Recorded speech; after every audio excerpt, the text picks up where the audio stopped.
I wonder if you care about being called the greatest basketball player ever. Does that matter? Do you want that? I don't want it in a sense because I think it disrespects Will Chamberlain, Jerry West, all the guys that prior to me I never had a chance to play against. When I hear it, I cringe a little bit because it's a little bit embarrassing because no one knows. I never had the chance to once again to play against those guys. I would love to have played against them, but I never did. And for you to say that I'm better than him, I mean, it's your opinion. It's their opinion. I accept that as their opinion. If you ask me, I would never say that I'm the greatest player. It's just my take on the matter. LeBron James is the greatest stat stuffer in the history of the NBA.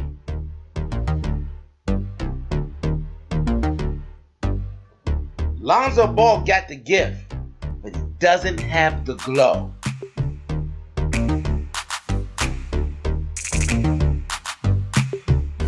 You heard it here first.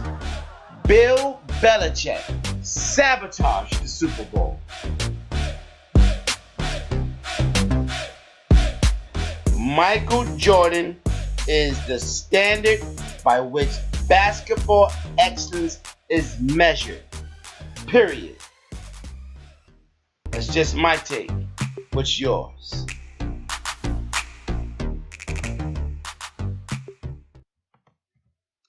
Yo, welcome back to My Take, live sports rant with me, Michael John Pinnell. Recently, LeBron James on his docuseries came out and said that beating the 2016 Golden State Warriors, he said that right there made me the greatest player of all time. Well, we're going to talk about why LeBron James had to make that statement. Because I'm telling you, LeBron James had to make that statement.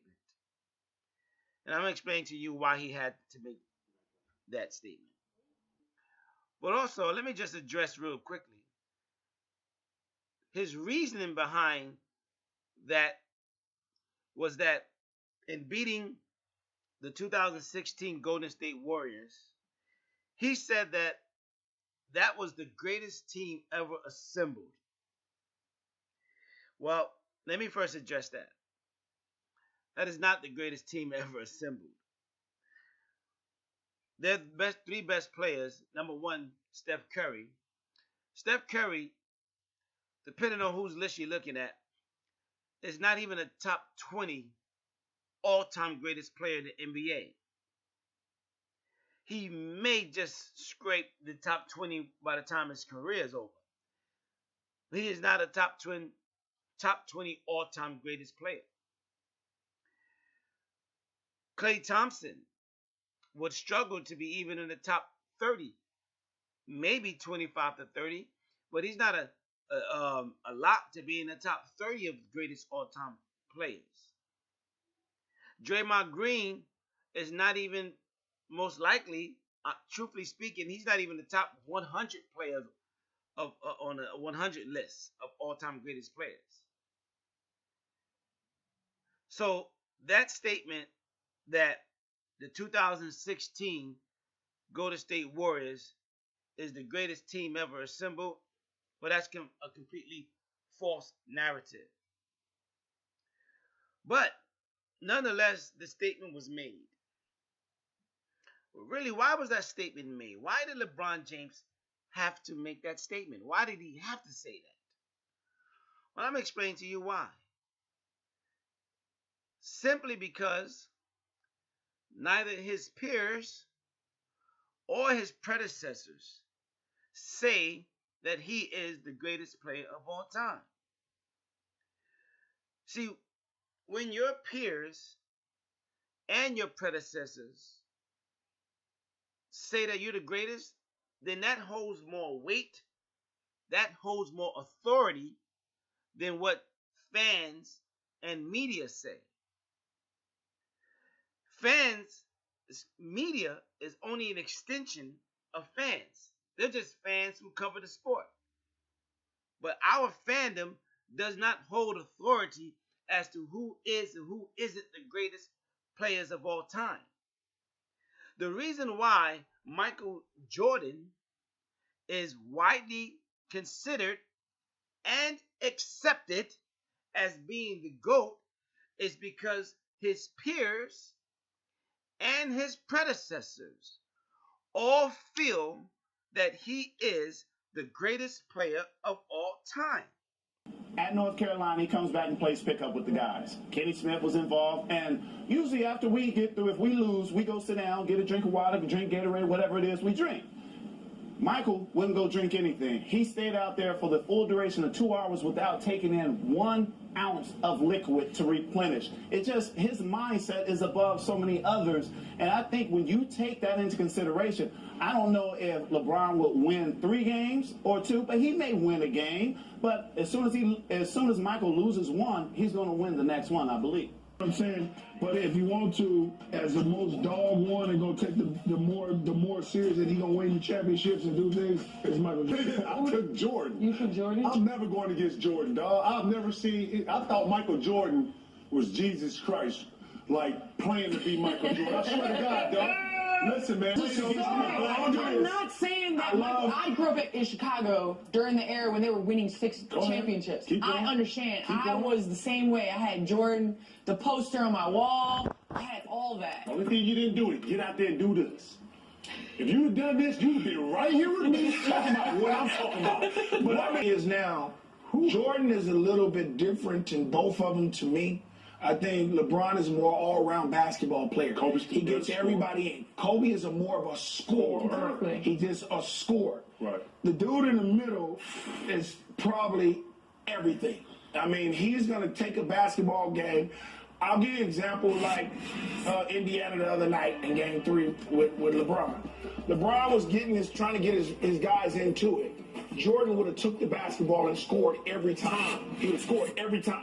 He'd have went to the block. He'd have made Pippen them do whatever they wanted to do, and you just make sure that I'm going to get me the ball, and I'm going to take them shots. Guy in the middle, we call him Black Jesus for a reason. In person for the rest of my life, who try to tell me LeBron James is good as Michael Jordan, I'm just going to slap the hell out of him right on the spot. Right?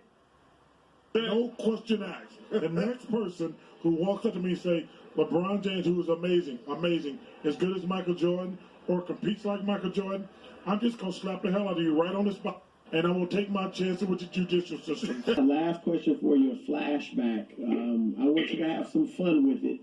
But it's Game 7, 1969 NBA Finals. You guys, Lakers against the Celtics.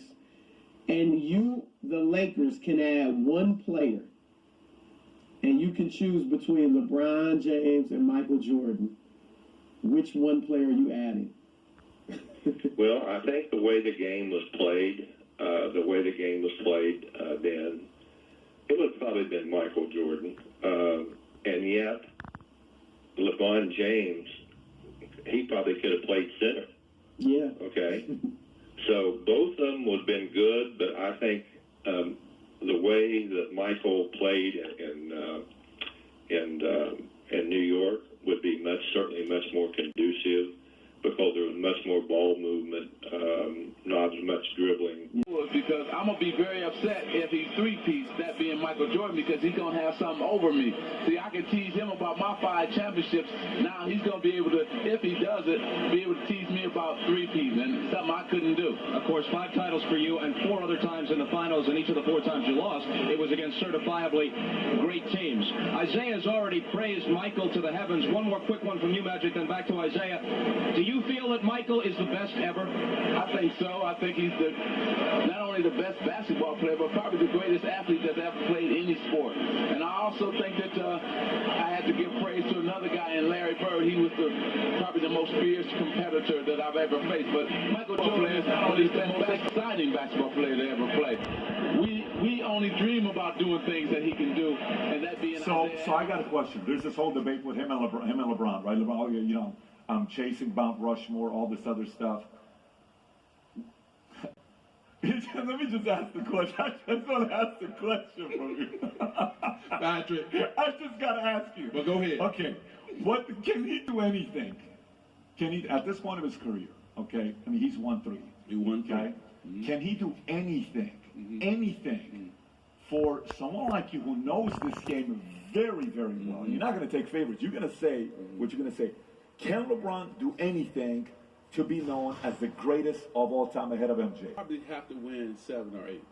If we play draft pick, greatest of all time, okay?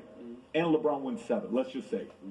Let's just say he wins 7. Today is 2023. Right. LeBron's got 7, Yeah. okay? You have first pick, I have second pick. Who's your number 1 draft pick? Michael, I'm taking. Really? Still? Is up there with the greatest players of all time. Yes. I will, depends on how you see, because according to the position that he plays, I don't, when people start comparing him with Jordan, then that's not a fair comparison. Because, Jordan's far more superior player and a very, very tough league and very, very, very creative. Sure. I mean, that's not taking anything away from LeBron James because he's a great player. But it's not a fair comparison because I think Jordan is much far superior player. Again, when your peers and your predecessors call you the greatest player of all time, well, that means you're the greatest player of all time, because your peers who play the game, your predecessors who play the game, their word holds more authority. They are the authorities on this game of basketball because they play at the highest level. Listen, LeBron James is he's probably the greatest talent to ever come into this league. Probably him and Wilt Chamberlain. But certainly LeBron James is probably the greatest talent to ever come in this league when you consider what he's able to do. But there's a difference between being a great talent and being a great player. Is he a great player? Absolutely. I got him 10th on my list. But greatness is defined by the things you're able to accomplish. Your talent is what your ability suggests you are able to do. LeBron James is far from the most accomplished player in this league I've ever seen. But don't get it twisted, he is a great player. But the issue with LeBron James is his peers, neither his peers nor his predecessors calls him the greatest players. When we think about his peers, we think about Kyrie Irving, who did everything he could in his power to get out of Cleveland. Kyrie Irving said, "Nah, I'm good. I'm out of here." Literally said, "Nah, I'm good. I'm out." And then it was said that players from Cleveland was telling Jimmy Butler and Paul George, "Stay away from Cleveland. Don't come to Cleveland. Stay away. It's toxic here."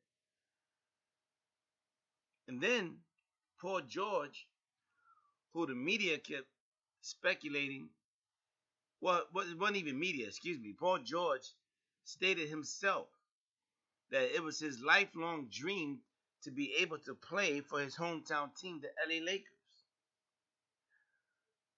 So with all anticipation that it was Paul George was going to sign with the LA Lakers.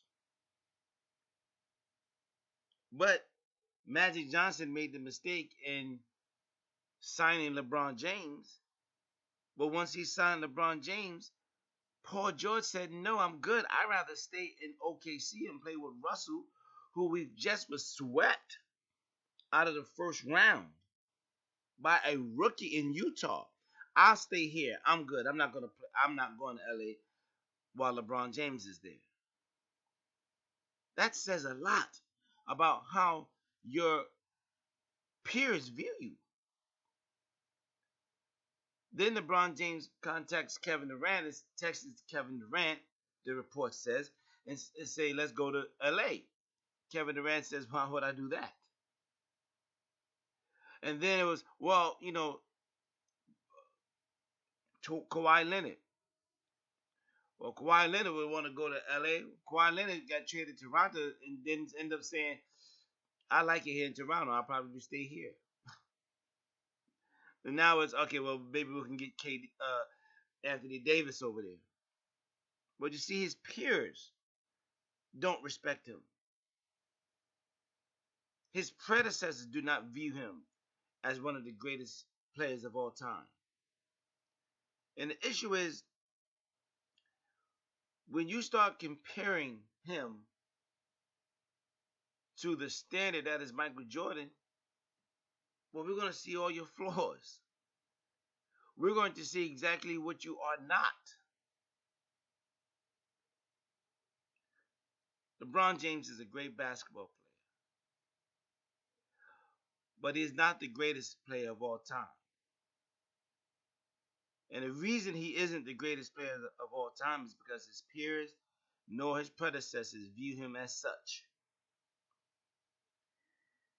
And so why did LeBron James have to say that he was the greatest player of all time?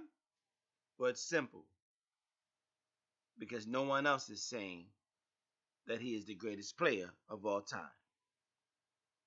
That's my take. What's yours?